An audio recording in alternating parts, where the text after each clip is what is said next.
Hello students, welcome to the world of atoms and molecules. Why I have said this, that the world of atom and molecules? Because everything around us is made up of atoms.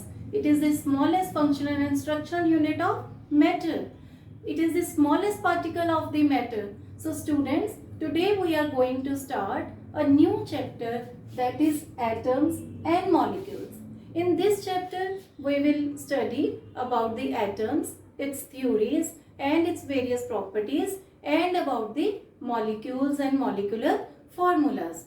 So students, many philosophers, Indian philosophers, Greek scientists, they try to know about the atom. First they said that every matter is divisible. When we divide matter into smallest and smallest particles, ultimately we reach to a smallest particle which cannot be further divided. They said that these particles are Parmanus. Further they said that these particles always exist in combined form to form a matter. They also named them as atoms. So atoms were the smallest particle of the matter which cannot be further be divisible. They cannot be divided further. So in this race, two scientists like Lavoisier and Joseph L. Proust gave the law of chemical combination. They gave the laws of chemical combination, which are two laws to explain the theory of the atom. Now first law was law of conservation of mass, and the second was law of constant proportion. Now students, we will see one by one what are these laws. Now first is law of conservation of mass. Mass can neither be created nor be destroyed in a chemical reaction. What does it mean? That the total mass of the reactants is equal to the total mass of the product. Like students, we can see we have hydrogen, we have oxygen. If I will combine these two, we will get water. These are the reactants, right students? And this is the product. Now students, suppose the mass of the hydrogen, which we can say it is 2 grams. We are supposing, and it is oxygen 16 grams. So we will get the water molecule with 18 grams. So the total mass of the reactants must be equal to the total mass of the product. This is an example. This is not the correct mass. This is an example to show you this law, that the total mass of the reactants will be equal to total mass of the product. It will not be less than the reactants mass, and it cannot be more than the mass of the reactants.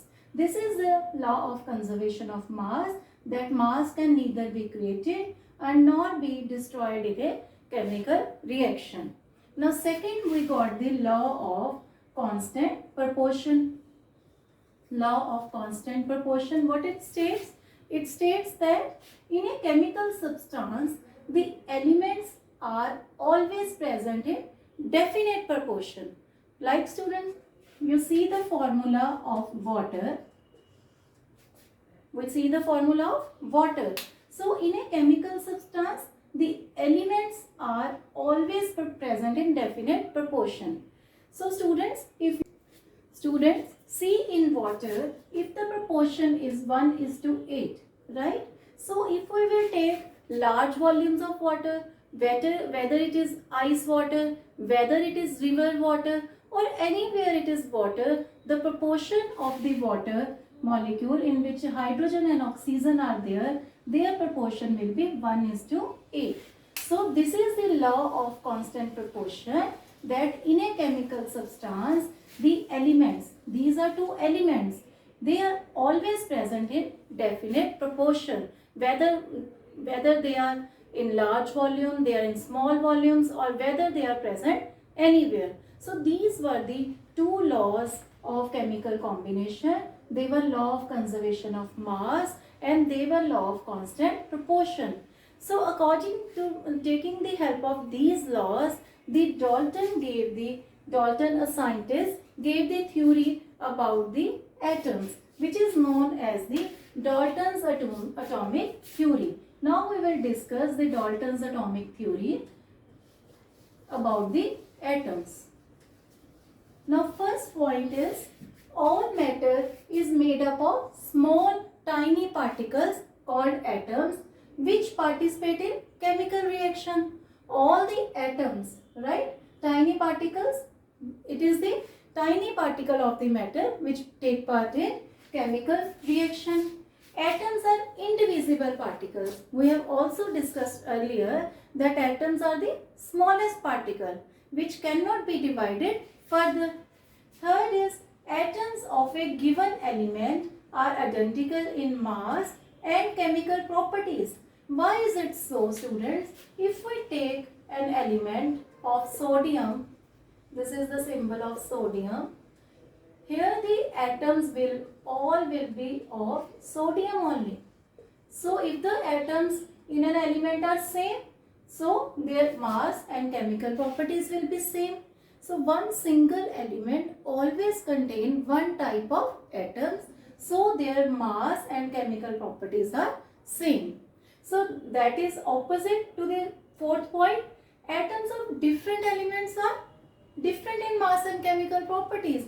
Like there is one, we have got water, it have got two elements, hydrogen and oxygen. So here the atoms will be of both hydrogen and oxygen. So they have different mass and chemical properties. So we can also say, if we have taken sodium, we can take chlorine. So the atoms of the chlorine have different mass and different chemical properties that of the sodium.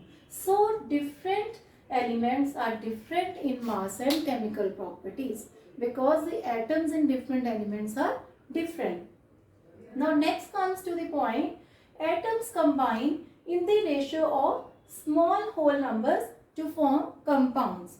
They always are found in the small whole numbers. Like water, we can say the ratio is 1 is to, we can say suppose 1 is to 4, 1 is to 2.